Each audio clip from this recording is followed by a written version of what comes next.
của chiếc không nè.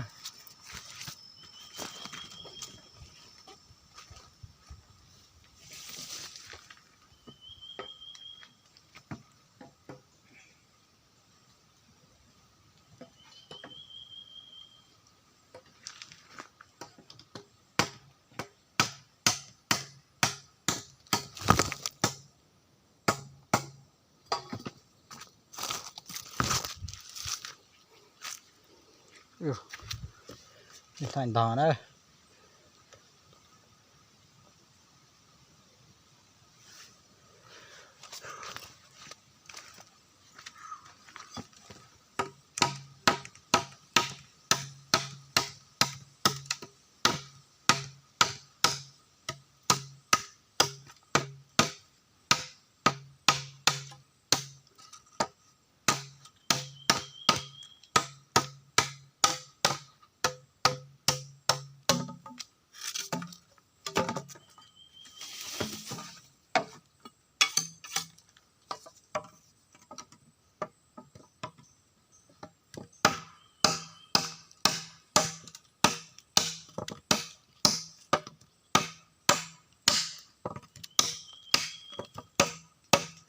Nên từ từ sẽ dùng nè cọt vậy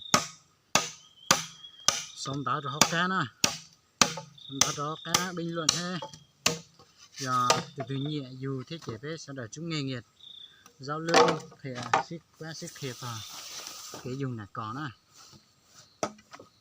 cú chế cú sẽ dùng nè cọt nó thì sẽ cú chỉ cho một xí hả cú chế chạy một cả nghề nghiệp đấy.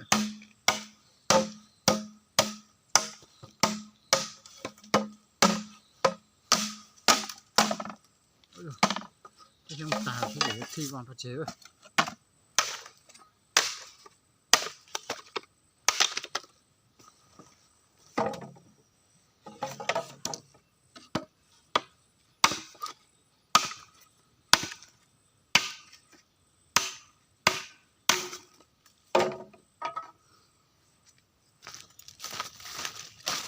Nên là tự nhiên dù chế bình luận học cái nè, bây giờ đã ship ba khía ship tha ship khía nè.